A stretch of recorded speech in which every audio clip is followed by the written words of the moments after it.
J'ai un itinéraire atypique, hein. C'est-à-dire que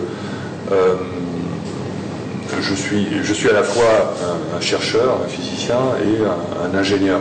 Et le fait d'être les deux m'a fait toucher à la fois, on va dire, aux équations à assez haut niveau dans plusieurs disciplines, et aux algorithmes, à la mise en application, au développement de simulation numérique et jusqu'au développement de systèmes d'intelligence artificielle. Et c'est cette double expérience très généraliste, en ayant couvert différents domaines de la physique et même de la médecine, qui m'a apporté le recul qui fait qu'aujourd'hui je parle assez tranquillement de toutes ces questions. Alors bien sûr, ça ne suffit pas. Donc ça, c'est un premier aspect de ce qui me caractérise. Le deuxième aspect, c'est le fait que je me pose la question du temps et en liaison avec les notions de déterminisme, de hasard, etc., depuis quasiment mon enfance. J'ai été sensibilisé à la philosophie dès l'âge de 14-15 ans. Et si je me suis lancé dans les sciences et dans la physique, pour moi, ça a toujours été en lien avec comment répondre à des questions philosophiques fondamentales sur la nature de l'humain. Sommes-nous des machines? Sommes-nous réellement mécaniquement déterminés? Sommes-nous déterminés seulement mécaniquement? Et en fait, donc ça m'a longuement travaillé. Et on va dire qu'au départ, j'étais matérialiste. Et quand, au début des années 80, j'ai commencé à m'intéresser à la mécanique quantique, et qu'ensuite, je me suis véritablement lancé en tant que chercheur dans la physique du chaos, j'ai constaté que la physique découvrait l'indéterminisme tous azimuts, c'est-à-dire l'indéterminisme non seulement quantique, mais l'indéterminisme macroscopique, non seulement dans les systèmes chaotiques, mais dans tous les systèmes dans lesquels il y avait des interactions. Et c'est là que j'ai découvert qu'il y avait un problème en liaison avec le fait que, enfin, dans la manière dont, on va dire, le système académique faisait état de l'avancement des sciences, une sorte de colmatage du problème fondamental posé par le chaos et plus généralement par les interactions multiples de l'indéterminisme macroscopique. Il n'était pas normal qu'en physique quantique on découvre la notion d'indéterminisme et que ça soit uniquement cloisonné à l'infiniment petit et qu'on maintienne une physique classique déterministe. Et on est arrivé ainsi à deux physiques totalement incompatibles. Alors que je ressentais intuitivement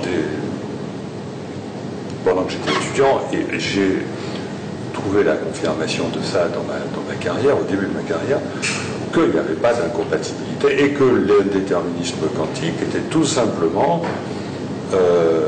l'expression du fait que la physique classique était déjà indéterministe.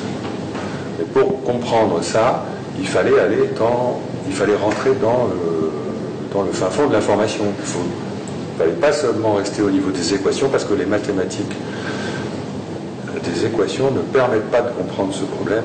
Il faut passer aux applications, à la réalisation, et se rendre compte que ça ne suffit pas de manier des chiffres, des nombres, etc.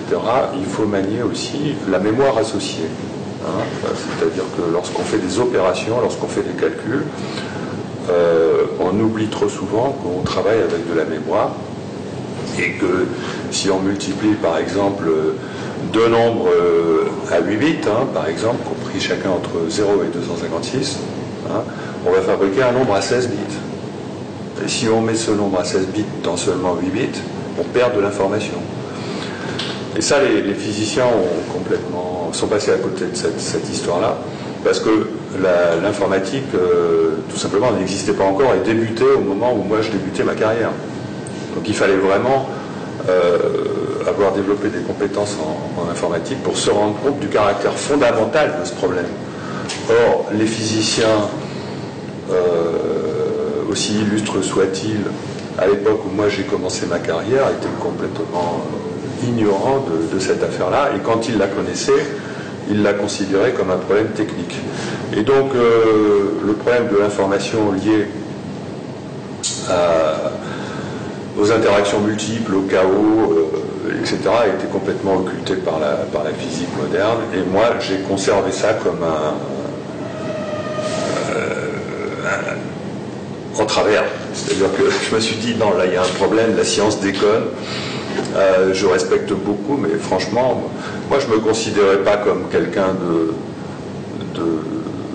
à l'époque de capable de créer un tel remue-ménage que ce que je fais aujourd'hui à travers mes bouquins. Je n'imaginais pas que j'allais écrire des bouquins, mais j'avais conservé comme une arête de travers, et pour moi c'était très, très décrédibilisant pour la physique, le fait qu'on ne s'attaque pas sérieusement à ce problème de la perte d'information, de la dispersion, de la perte d'information due aux interactions multiples.